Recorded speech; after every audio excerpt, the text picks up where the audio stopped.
is Dr. Mohammad Shazib Sheikh. I am District Focal Person for Mobile Vaccination from District Health Office, Hyderabad. On behalf of DHO Hyderabad, Dr. Lala Jafar Khan. हमारी team में जो district health office की team city school के लिए आई है यहाँ पे ताकि आपको upcoming measles and rubella campaign पर सारी आउटलाइन दे सकें और उस पर जो हमारा ऑपरेशनल मैकेनिज्म्स हैं वो हम यहाँ पे डिस्कस कर सकें। मेरे साथ मौजूद है senior paediatrician and district focal person for AEFI doctor Ziauddin Qureshi साहब, और हमारे साथ आए हैं कंसल्टेंट यूनिसेफ सैफुल्लाह साहब एंड डॉक्टर नवीद मेमन साहब जो कि हमारे डेटा फोकल पर्सन हैं for Covid from district health office. इसमें मैं आपको इनिशियली ये बताना चाहूँगा कि हमारी measles and rubella campaign start हो रही है फ्रॉम 15 to 27 नवंबर, एंड उसमें हम 9 months to 15 years तक के बच्चों को वैक्सीनेट करेंगे ताकि उन्हें हम मीजल्स और रूबेला से प्रिवेंशन दे सकें। इसमें मैं रिक्वेस्ट करूंगा डॉक्टर ज़ियाउद्दीन साहब से कि हमें मीजल्स और रूबेला के बारे में बताएं और ये बताएं कि इसकी प्रिवेंशन क्यों ज़रूरी है, इसकी वैक्सीनेशन क्यों ज़रूरी है और वैक्सीन लगवाने के क्या फ़वाइद हैं, ना लगवाने के क्या रिस्क हैं। Sir thank you very much doctor Shajid. बिस्मिल्लाहिर्रहमानिर्रहीम।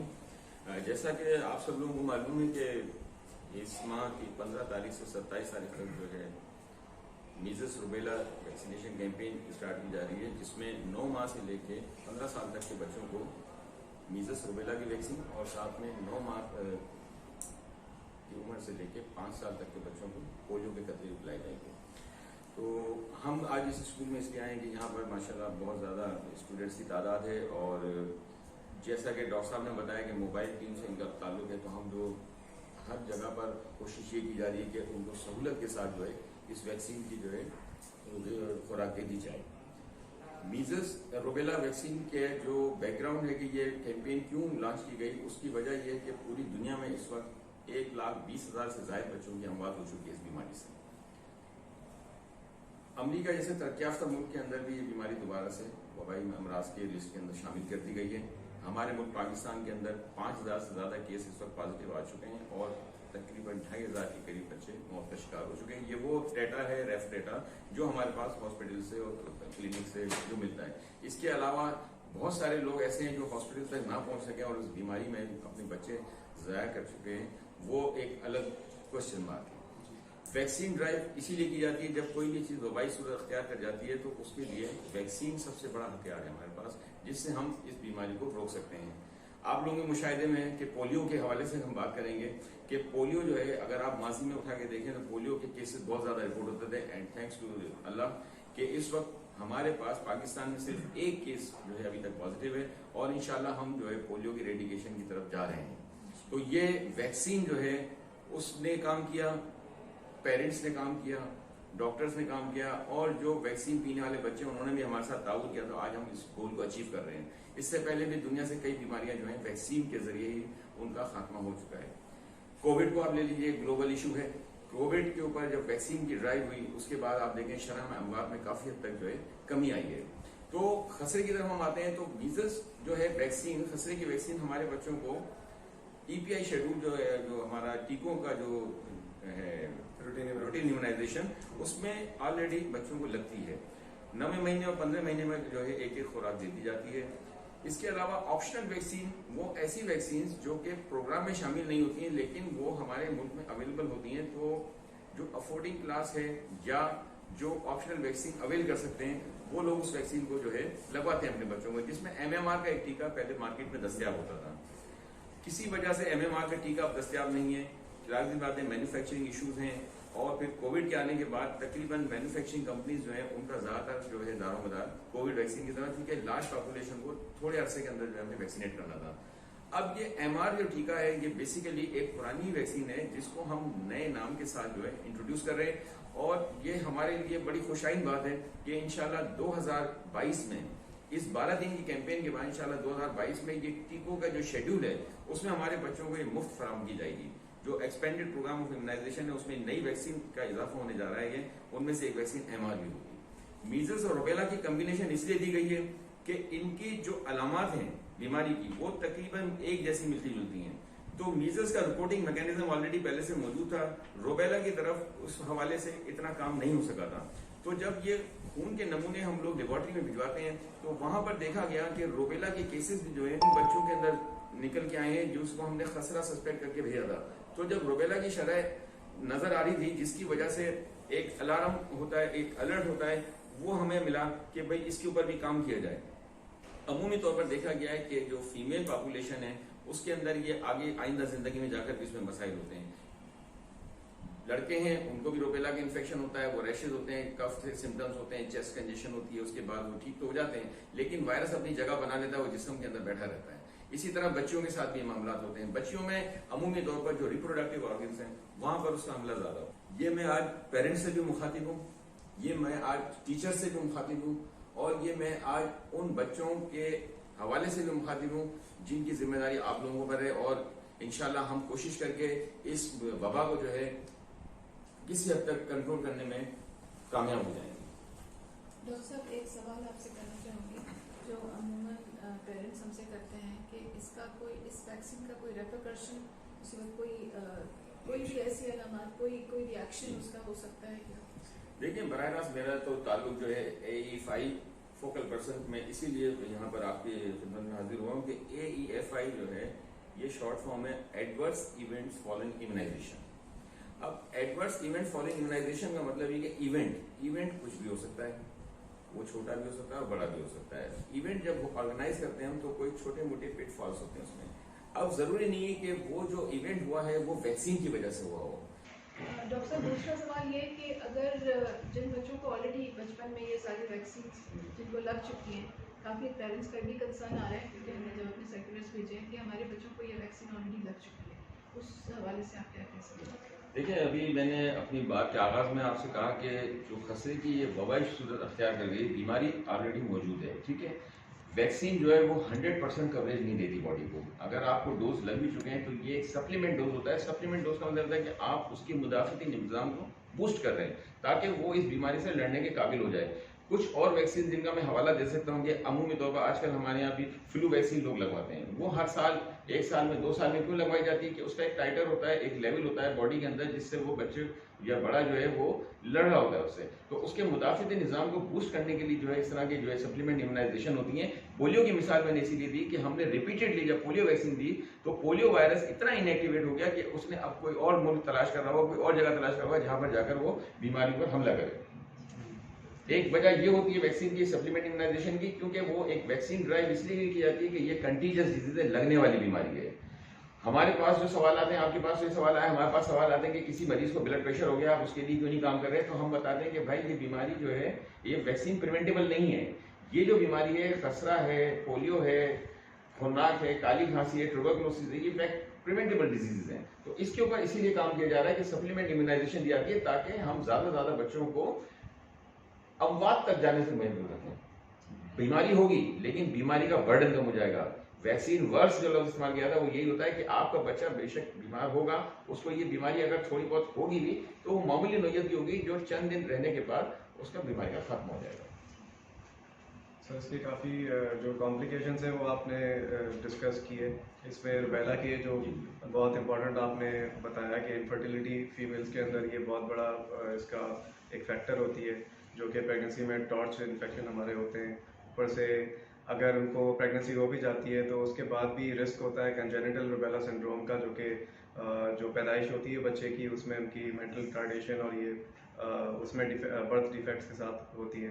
तो हमेशा आप सप्लीमेंट्री आप वर्ड को ही देख लें कि जिस तरह आप न्यूट्रिशनल सप्लीमेंट लेते हैं, अपनी कोई अगर मैल नरिश्ड बच्चा होता है उसको आप न्यूट्रिशनल सप्लीमेंट देते हैं तो आप ये नहीं सोचते कि भाई ये 3 टाइम खाना तो खा रहा है, डॉक्टर ने बोला कि 2 टाइम इसको जो है आप फ्रूट्स और खिलाएं, तो ये 2 टाइम फ्रूट्स काफ़ी, 3 टाइम खाना काफ़ी हो गया, 2 टाइम फ्रूट्स इसको क्यों खिलाएं? क्योंकि ये एक सप्लीमेंट्री जिस तरह आप न्यूट्रिशन दे रहे हैं उसी तरह वैक्सीन्स की जो सेफ्टी लेवल होता है वो भी इसी तरह होता है कि आप इसको एक ताकत का टीका तस्वर करें। जिस तरह हमारी कम्युनिटी के अंदर बड़ा मशहूर होता है ताकत का टीका, तो आप इसको उस तरह का माइंडसेट वैक्सीन के लिए रखा करें कि भाई ये सप्लीमेंट है, ये हमारी इम्यूनिटी को बूस्ट कर रहा है, इसको लगाने के बाद हमारा मुदाफ़ती निज़ाम जो है वो ताकतवर हो गया है मज़ीद। तो इस तरह का माइंडसेट अगर वैक्सीन की तरफ होगा पॉपुलेशन का, अब वो हमारी पॉपुलेशन का जो माइंडसेट होता है वो होता है वैक्सीन का सोच के दवाई। अक्सर ये सवाल आता है कि जी डॉक्टर साहब बीमारी हुई नहीं है, आप दवाई क्यों लगा रहे हैं?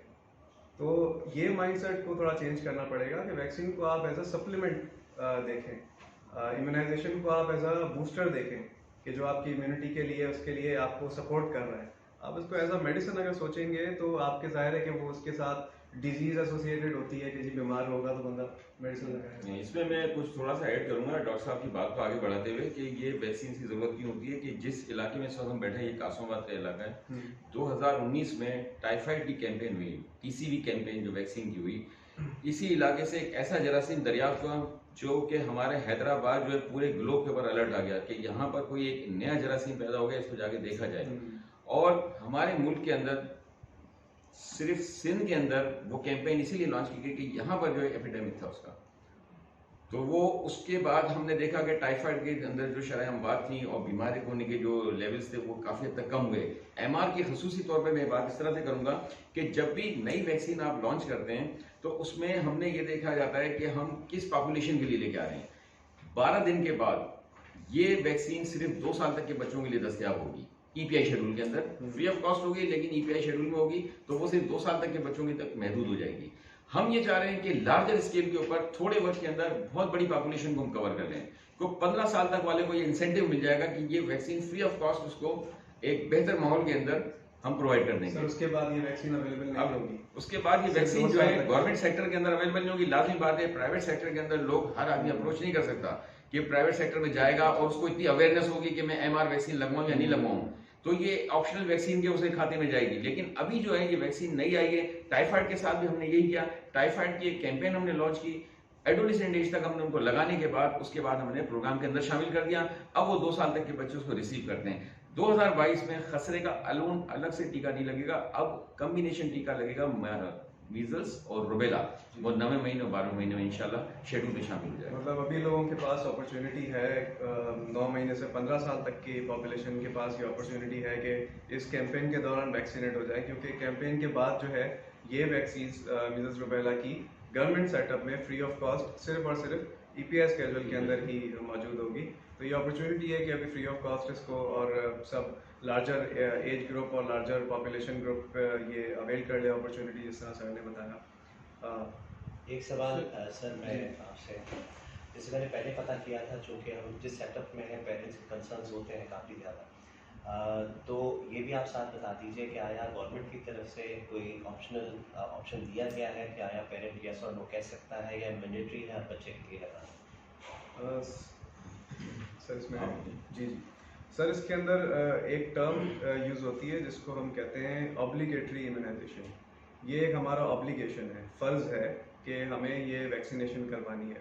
अब इसमें हमें किसी किस्म की किसी कंसेंट की ज़रूरत नहीं होती पेरेंट से, ना कोई कंसेंट इंडोर्स किया गया। उसकी वजह सबसे बड़ी ये है कि एक तो ये वैक्सीन सेफ़ है, मतलब जब आप सेफ़ सोचते हैं, जहाँ तक आपकी सेफ़ की सोच जा रही है, ये उससे भी ज़्यादा सेफ़ है, क्योंकि ये एक तो एमआर वैक्सीन है, ख़ासतौर पर इस पर तो extensive research safety data available है।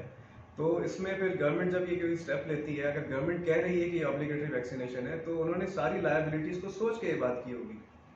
उनको पता होगा कि जी हम ये अभी हैदराबाद का टारगेट मैडम इसमें तकरीबन 9 लाख से ऊपर है, 9,41,000। तो अगर वो ये कह रहे हैं कि आप 9,41,000 लोगों को जाके ये वैक्सीन लगा दें और उनसे आपको किसी पेरेंट्स की परमिशन भी नहीं है, तो उसका मतलब इस पर आप खुद सोचेंगे सेफ्टी डेटा कितना अवेलेबल होगा कि वो फ्री हैंड दे रहे हैं कि आप जाके लगाएं। यहाँ पे इसमें ऐड करके चलूँ, डॉक्टर नवीद जो हैं ये हमारे स्कूल के पेरेंट हैं, इनके 2 बच्चे हमारे पास पढ़ते हैं और he has been very nice to say कि जब ये आपकी कैंपेन शुरू होगी तो सबसे पहले मेरे दोनों बच्चों के आप वैक्सीन लगा दें। ये बहुत अप्रिशिएटेबल बात है डॉक्टर नवीद, और इसमें ये है कि ये एक तरह की इनॉग्रेशन भी हो जाएगी यहाँ पे, इनॉग्रेशन भी होगी और दूसरे पेरेंट्स के लिए कॉन्फिडेंस भी होगा कि हम हेल्थ डिपार्टमेंट की हेल्थ टीम जो है अपने बच्चों को पहले टीके लगाएंगे, उसके बाद हम दूसरे बच्चों को लगाएंगे।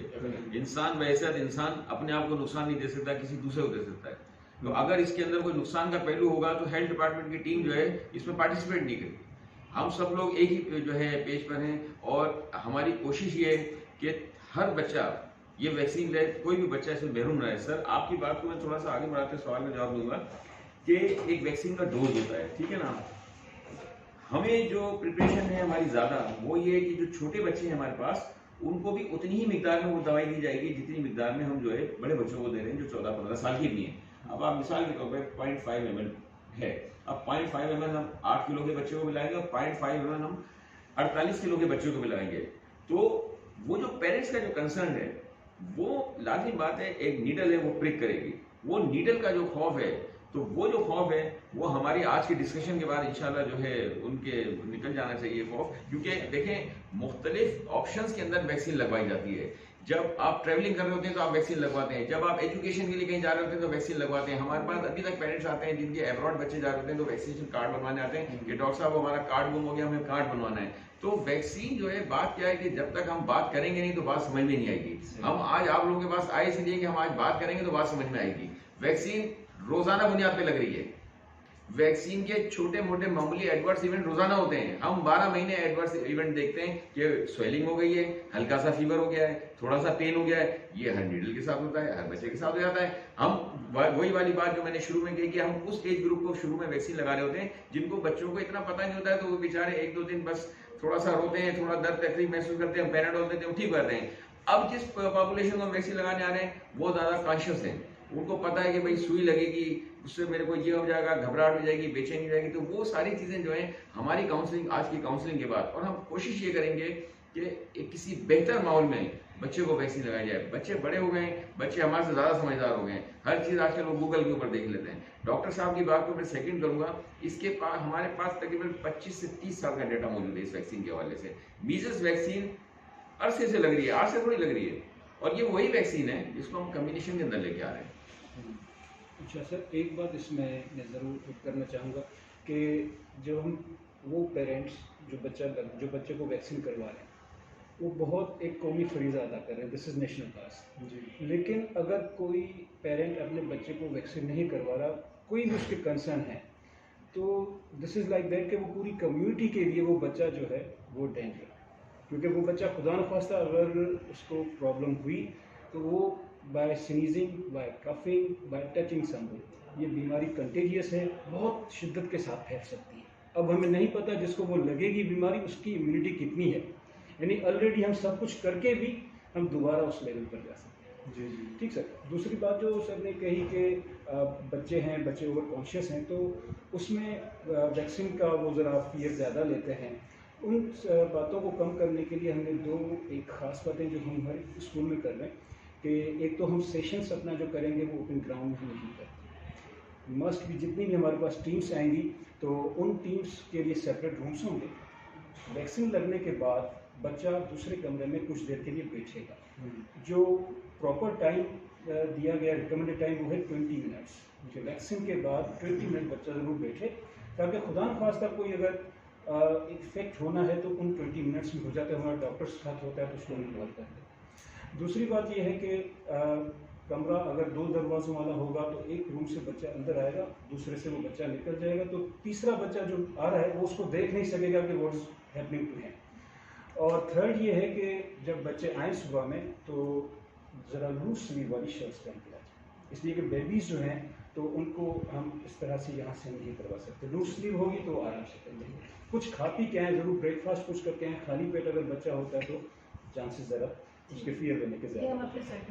ये आपसे मैडम इसमें सैफुल्लाह साहब की बात को सेकंड करूँगा कि आप 2 या 3 कमरे जो है ना हमारी टीम के ले लें। एक में जो है जो बच्चे वैक्सीन लगवाने के लिए आए वो बैठें, दूसरे में उनकी रजिस्ट्रेशन और वैक्सीनेशन हो, और तीसरे में वो जो है उनको ऑब्जर्वेशन में रखा जाए। जिस तरह से आप तो माशाल्लाह टीचर हैं, आप वाइवा किस तरह लेती हैं? स्टूडेंट की मुलाकात हमेशा वाइवा के बाद कैंटीन में होती है, वो अपने दोस्त को नहीं देख सकता।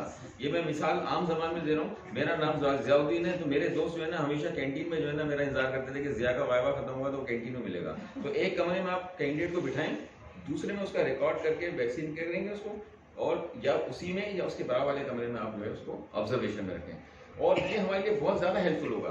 कुछ शाय चाइल्ड होते हैं, कुछ ओवर कॉन्शियस बच्चे होते हैं, ये जो 2 कैटेगरी होती है ना, हमें उनको थोड़ा सा मोटिवेट करना पड़ता है। और इसमें यंग चिल्ड्रन को जो कर रहे हैं ना, जी हाँ, कंसीडर, हमारे पास ग्रेड 3 के स्टूडेंट हैं, ग्रेड 4 और 5 के भी हैं, तो चलिए सीनियर स्टूडेंट है, दे आर मोर कॉन्फिडेंट, वो तो अपनी रिस्पॉन्सिबिलिटी खुद लेते हैं, but specially grade 3 and 4 student teachers have to be very responsible.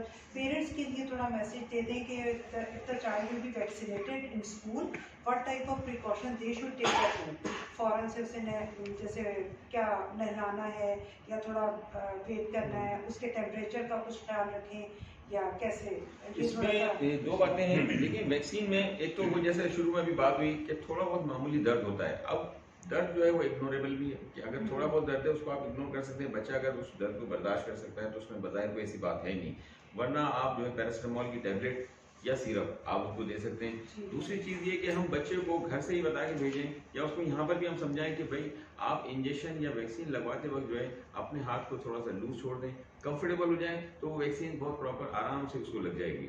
और तीसरी बात ये कि फीवर इसमें हो सकता है। लाजमी बात है जब वैक्सीन लगती है तो उसका मैकेनिज्म स्टार्ट होता है। अब वैक्सीन जब स्टार्ट होगा मैकेनिज्म तो उसमें लो ग्रेड फीवर भी हो सकता है, कभी कभार हाई ग्रेड भी आता है। तो उसमें आपको परेशान होने की जरूरत नहीं है। उसमें आप मुंह हाथ धुला सकते हैं, उसके पैरासिटामोल टैबलेट दे सकते हैं या सिरप उसको दे सकते हैं, ब्रूफिन आइबुप्रोफिन उसको दे सकते हैं।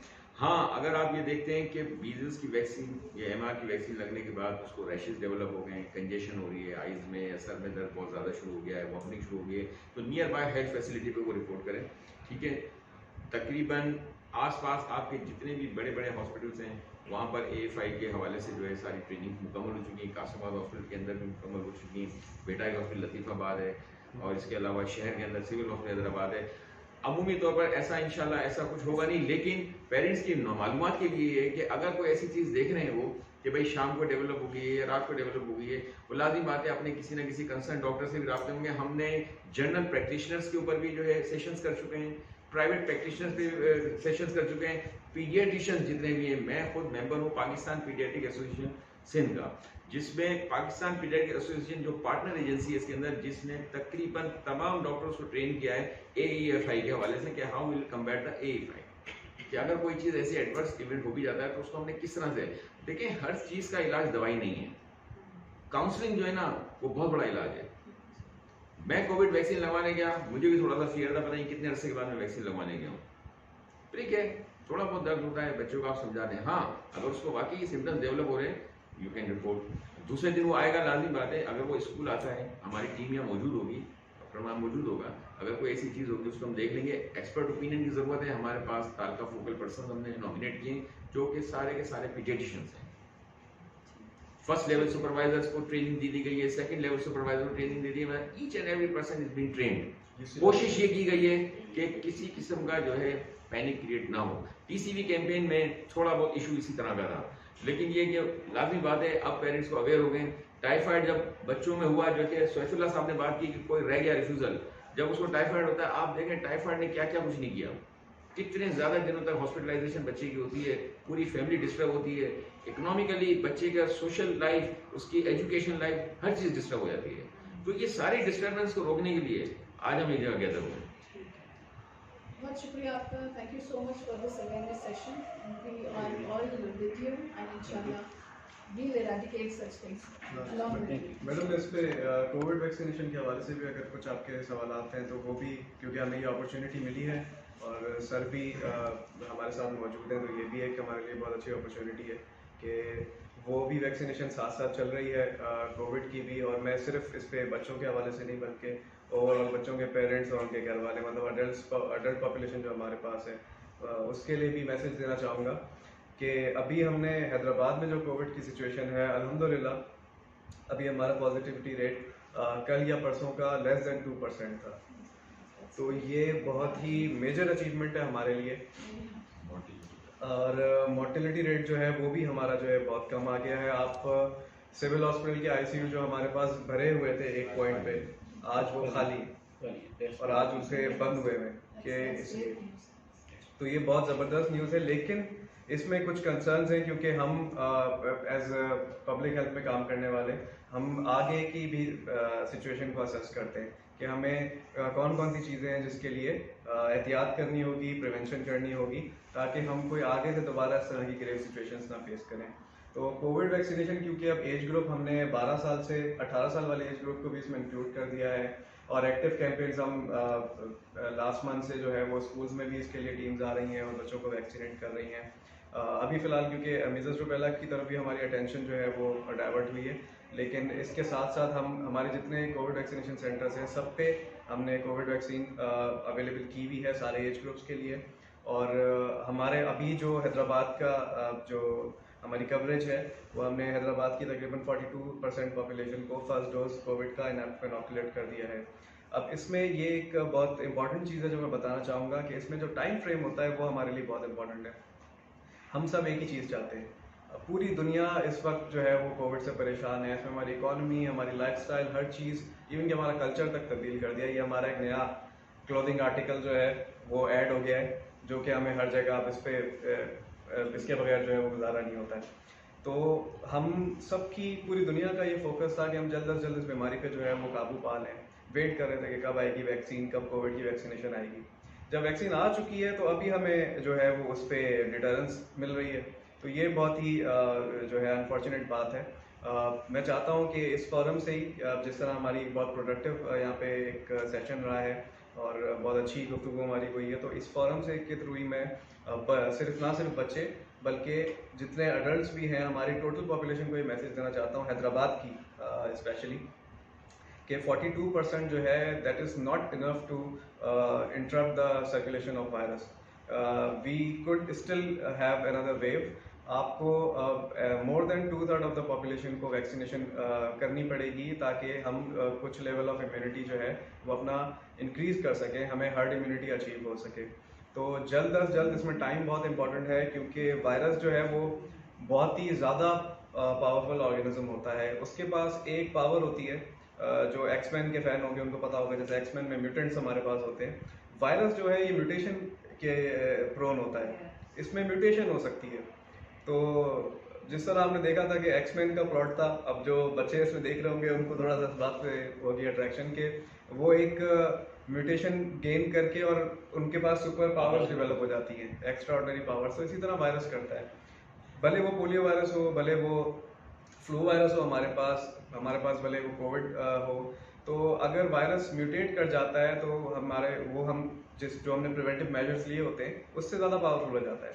तो अगर हम उसको हाफ वे रोक रहे होंगे ना तो वो म्यूटेट कर जाएगा और एक नया वेरिएंट आने का खदशा हो जाता है, उससे नई वेव आने का खदशा हो जाता है। तो अल्हम्दुलिल्लाह अभी तक जो डेल्टा वेरिएंट आया है, दूसरे और वेरिएंट्स आए, पाकिस्तान में इतना ज़्यादा उससे नुकसान नहीं हुआ है।